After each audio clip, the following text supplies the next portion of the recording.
Bersabar ketika ditinggal yang terkasih.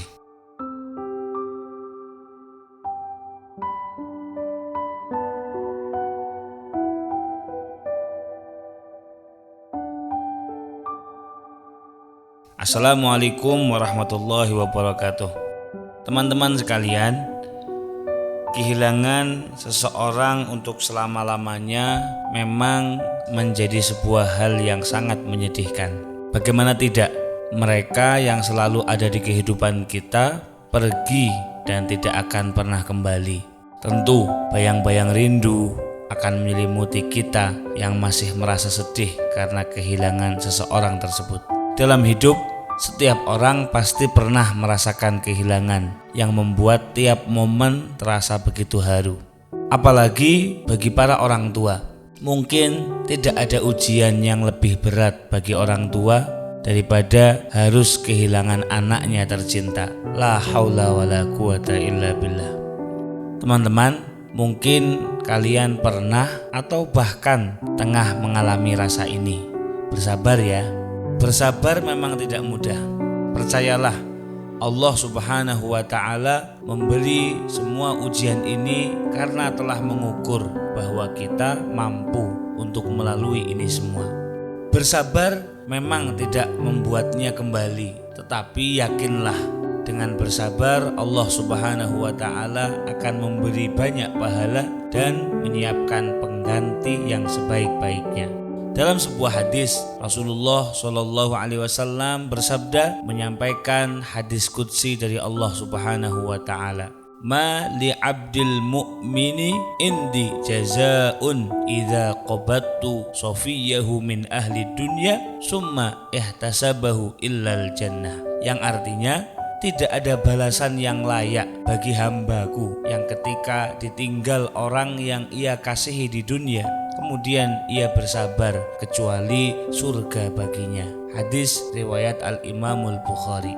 Dalam riwayat yang lain secara spesifik, Nabi SAW juga menjelaskan tentang besarnya pahala orang tua yang bersabar ketika ditinggal oleh putranya.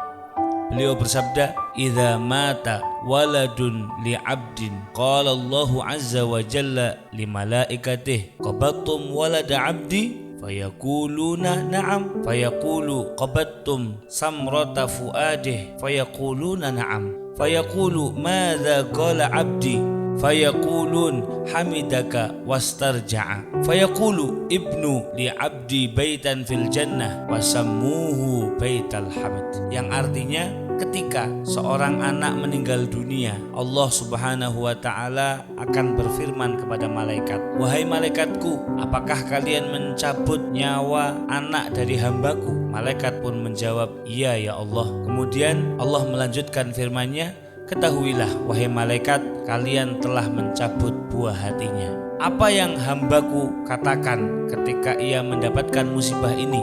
Malaikat pun menjawab, "Ia memujimu ya Allah," seraya beristirja atau mengucapkan inna lillahi wa inna ilaihi raji'un. Allah kemudian berfirman, "Wahai malaikat, bangunkanlah rumah untuknya di surga dan namailah rumah itu Baitul Hamd atau rumah yang penuh dengan pujian." Hadis riwayat Al-Imam At-Tirmidzi. Teman-teman sekalian, rasa sedih dan derai air mata ketika ditinggal oleh yang tercinta itu wajar adanya. Jangankan kita, bahkan sosok semulia dan sesabar Nabi Muhammad SAW pun menangis ketika beliau ditinggal wafat oleh putra beliau, Sayyid Ibrahim. Sembari menangis, beliau bersabda, "Innal aina la tadma' wa innal qalba la yahzan wa inna ala firaqika ya Ibrahim lamahzunun." Yang artinya, sungguh mata ini bisa menangis dan hati ini bisa bersedih. Sungguh kami berduka atas kematianmu wahai anakku Ibrahim. Wala naqulu illa ma yurdi rabbana inna lillah wa inna ilaihi raji'un. Kemudian Nabi melanjutkan sabdanya, "Meski demikian, kami tidak akan berucap kecuali apa yang membuat Allah ridho. Kita semua adalah milik Allah dan kepada Allah lah kita akan kembali." Semoga Bapak Ridwan Kamil beserta keluarga besarnya diberi ketabahan atas wafatnya putra sulung beliau, Emeril Mumtaz Han. Begitupun teman-teman sekalian yang tengah ditinggal oleh orang-orang tercinta, semoga kamu semua senantiasa diberi kesabaran, ketabahan, dan mendapatkan pahala serta pengganti yang terbaik dari Allah Subhanahu wa Ta'ala atas musibah ini. Amin ya rabbal alamin.